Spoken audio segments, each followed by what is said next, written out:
him in now, one of the stars of Think Like a Man 2, actor, comedian, Gary Owen. Gary, how are you, man? I'm good, man. Thanks for having me. Thanks for joining us, and let's get right down to it. LeBron James, he signs with the Cavaliers. You're an Ohio guy. You're from Cincinnati, to be exact. Your thoughts on LeBron coming home? You know what? I think he knew 4 years ago, he knew he did it all wrong. I think it was a brilliant PR move. I think deep down he always wanted to bring a title to Cleveland. And I don't think it's ever happened where a guy leaves a team and then comes back in his prime. So it's going to be interesting. And then they got Mike Miller coming back. You know, they got has Ray Allen signed yet? Not yet. Still working on it. But he should, and I think they should. This is me. They should pull the trigger and send Andrew Wiggins to Minnesota and get Kevin Love. So you like that deal? You're on board with it? Well, here's the thing. LeBron's 29, about to turn 30. I was like, you want him playing in his prime with somebody else on their way to their prime. You don't want to have to. They're always talking about building Andrew Wiggins. Nah, you've seen too many teams just try to build, and then they never get a title. You got a chance to pull the trigger on something like that. Pull the trigger, man. You're right. I mean, rebuild later for sure, because you're talking about potential versus something that you know is pretty much a sure thing in Kevin Love, a double machine. So I agree with you. And he's going to complement LeBron's game so well. You know that. Right. For sure. And anybody. LeBron's one of those guys where he can play with pretty much anybody. He has that type of talent, that type of ability. But let me ask you this. Go ahead. Think about Mike Miller and Kevin Love. Think about Mike Miller wide open. I mean, he's gonna average 45%. He's gonna be wide open in Cleveland. Kevin Love, he averaged over 25 and 10 on a terrible team. I think, can you imagine the open looks he's going to get now in Cleveland? For sure. He's going to get a lot of good looks with LeBron James facilitating. So, I mean, to be exact, you talk about Kevin Love, 26 and 12. So, I mean, that's big time. Those are big time numbers for Kevin Love. So, I mean, you almost have to do it. You hate to give up an Andrew Wiggins, but you almost have to do it. Yeah, I'd pull the trigger on that. You really have a choice. Yep. See you, Andrew. Prove us wrong. Let me ask you that. I tell him if I'm in Cleveland. Let me ask you this. Mario Chalmers asked a very logical question. Why would anybody go from Miami to Cleveland? Why would anybody go to Cleveland from Miami? Well, I would say the same thing, and I said it in my act a couple of years ago. But there's something about, your hometown and coming home. You know what I mean? And if you want to really think of the bigger picture and establish your legacy, one title in Cleveland equals about 5 in Miami or anywhere else. You're right. You know what I mean? And they appreciate LeBron James. Miami really didn't. Oh. I mean, those fans are coming in there at halftime. You see all those empty seats in that building. Yeah. Cleveland ain't like that. LeBron's a married guy. You know what I mean? So that's why you leave Miami and go to Cleveland. Single, you don't do that. For sure. What about Gary Owen?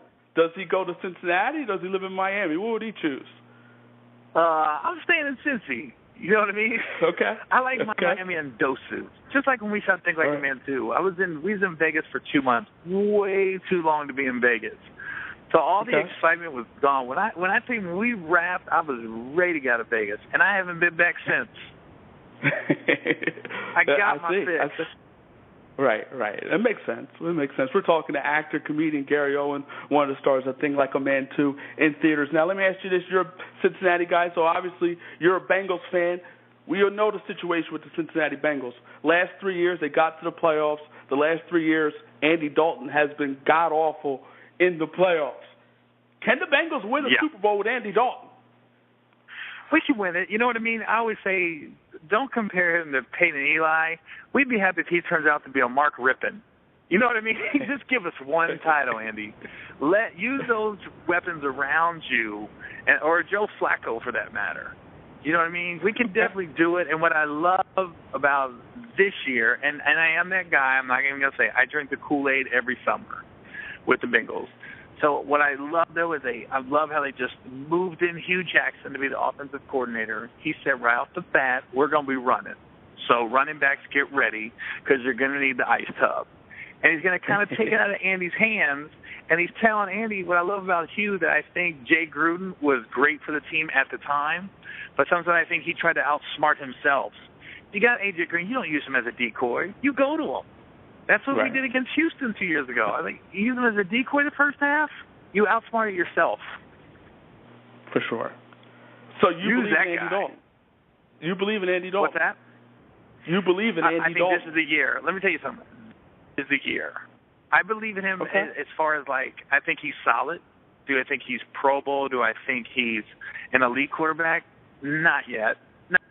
Okay. Just not good. But I think it's very obvious that when we got behind last year against I say we like I'm on the team, but when they got behind last year, he pressed a little bit. He pressed, and that's when the interceptions came and the turnovers. And honestly, that game, on a couple of plays, it wasn't his fault. It turned on when Giovanni fumbled in the end zone. That was big. We was about to really take the momentum and have a double-digit lead. And then when A.J. dropped the ball, and you can't blame A.J. Green for anything because he's done so much, but when he dropped that ball that Andy really put right in the breadbasket, that would have got us right back in the game. Though, every playoff game, it's 2 or 3 plays that turns the game around. And those two stick out to me more than the other one. Let me ask you this now. I'm thinking like a man, too, in theaters. You've been hanging out with Kevin Hart a lot, man. I mean, you hanging out with him with Ride Along and everything. You tired of Kevin Hart? No, here's the thing. I've known Kevin since '98. Okay. And I always tell you the funny thing is, like, when we're on set or we're just hanging out at private places, it's still just Kevin to me. And then it's when we go out, though, and, we're at Starbucks or Jamba Juice and people go crazy, I'm like, why am I tripping? It's just Kevin. In my mind, I don't look at him like some huge star. It's just Kevin to me. You know what I mean? Okay. Because when I worked with Jamie Foxx, when I worked with Eddie Murphy, I always looked at them like icons, like, oh, Jamie and Eddie. But with Kevin, I still look at him as just Kevin, from '98. So let me ask you this. It's funny. I mean, I look at you, man, and for whatever reason, black people love you. Black people really love Gary Owen. Kevin Hart loves you. Everybody loves you. Well, why do black people gravitate to Gary Owen? Why do we gravitate towards you? Well, when I say my act, obviously my wife's black, my kids are mixed, so I have an insight to black people maybe a lot of white people don't have. And I think black people can pick up on if somebody's trying to be a character on stage and if they're trying to pander to the audience. And with me, I'm just talking about my life experiences and my observations of the way black people and white people do stuff different. Doesn't mean it's right or wrong, doesn't mean better or worse. It's just there's certain things that are different. It's no different than Latinos do stuff different, and it's no different than the religions, you know what I mean? You worship different gods and everything else. It's just, but I think black people pick up on that, Sure. And I'm not going to bite the hand that feeds me. Obviously not. You're sleeping with one every night, so you can't. Yeah. You definitely can't. You can, I mean, what is it though? What is it about you? I mean, like you said, your wife is African American. I mean, you're in a lot of black films. I mean, what made you gravitate towards black people? I didn't really I always say you don't choose your audience, they choose you.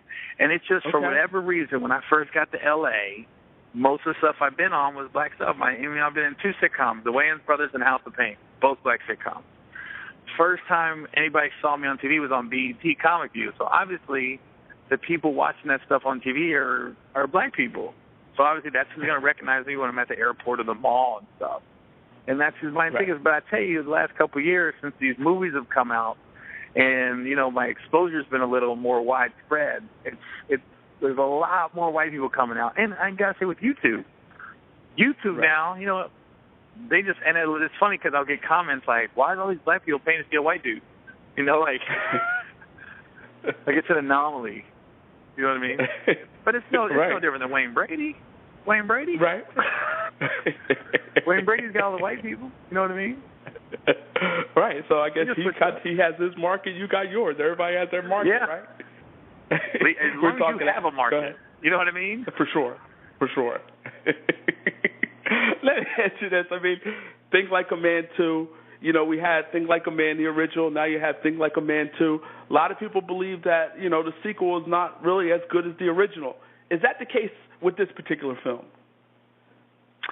No, this film, I think it stands alone by itself. Like, the first one was all about the book and everyone meeting each other. And I just think the second one is more of an extension of the first one. You're just getting to see what happened to these characters 2 years later. Some of them are married, and so some of them are about to get married. I'm still happily married in the movie. So that's what I think people like the first one so much, was the characters. It was a character-driven. It wasn't special effects. It wasn't killing. It wasn't some killer storyline at the end. It wasn't The Sixth Sense. You know what I mean? It was just people like the characters. And with the second one, they get to explore those characters even further. So basically, you feel like it's just more exploring the characters, and that's actually great. That's better. Yeah, it's just an extension. It's just you could watch this movie. You could watch both movies back to back, and you feel like you just watched one whole movie. Separated by 2 years. We're talking to actor, comedian Gary Owen. And Gary, you're acting, you're on the road with your comedy. I mean, how is that grind? It's got to be a rough grind for you. The travel is the hardest part. I tell people the stage time's easy. I wouldn't say the acting is easy, but the hardest part is the travel, getting up early on the planes and stuff like that. That's the hardest part, because people don't see that side of it. Or like Saturday, I'll say Saturday for instance. It was mine and my wife's anniversary, and I had to get up at 5 a.m. I was in Sacramento. I got up at 5 a.m. I met her in San Diego, because that's our favorite city. We go there, we have breakfast, we hang out on the beach for a little bit, and then I had to fly up about 4 o'clock to get back to Sacramento to go to my show. She stayed, and I got to my hotel. It was like 6 o'clock, so I had about an hour to relax, where I could just sit in my room, not have to do anything. And I had a couple guys, can I get a picture? And then they want to have a long conversation, and I cut it short, and I felt like they felt I cut it short, but I just had to rest. Right. You know what I mean? So there's sometimes people don't see that side of it. So there's probably 2 guys in Sacramento like Gary Owen's kind of rude. Well, just like, now Gary Owen just needed a nap. Pretty much. Well, let's go back to basketball for a moment now. Cavaliers, as we said, LeBron James is back in Cleveland. When it's all said and done, obviously we'll see what happens with the Kevin Love trade and everything. Do you see the Cavaliers winning an NBA title next season? I don't think it'll be next season. I don't think it ever happens when you first go. Remember when Shaq first got to the Heat? It didn't happen. They lost to the Pistons. Right. When LeBron first got to Miami, it didn't happen. When Shaq first got to the Lakers, it didn't happen. For sure. I don't think it ever happens that first year. But, next year, I think next year, realistic goals for the Cavaliers is, I think making it to the playoffs is for sure. Then winning a series is probably going to happen, and then after that, it's a crapshoot. The best thing about LeBron being in Cleveland is the East is so wide open now, because people are counting Miami out like they stink. They still got a squad. They do. For the East and the West, I wouldn't say, but the East, they still got a hellified chance to make it. How's that changed for you? Are you still a little bit of a Miami Heat fan? I know you're a big LeBron guy. Yeah, LeBron and Dwayne and Gabby and everybody, because they're getting married in a couple weeks. Okay. Are you going to be there? For that? Yeah. You'll be there. Wedding. Okay, so you'll be in the building for that. Take some pictures. No cameras. Oh, okay, all right. Sneak it. Yeah. No, I'm not going to risk it. Okay, all right, fair enough. Now, obviously you have Think Like a Man 2. What else is going on with Gary Owen? Right now, just on the road. We're shopping my new hour special right now. Most likely, it's going to be on Showtime. We're just trying to figure out a date that we can get it to air, because I did this one myself, so I had a little more say. And then, I've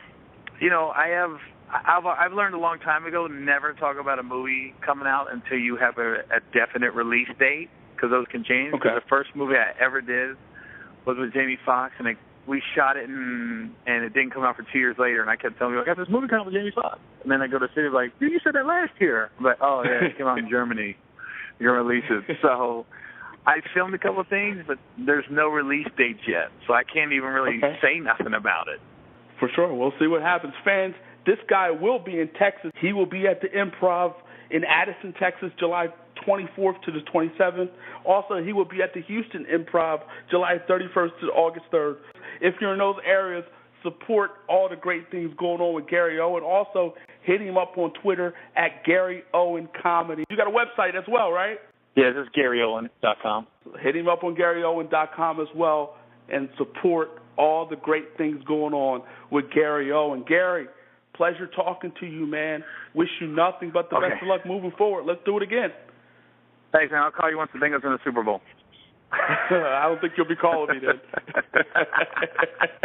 All right, man. Take care. All right, take care.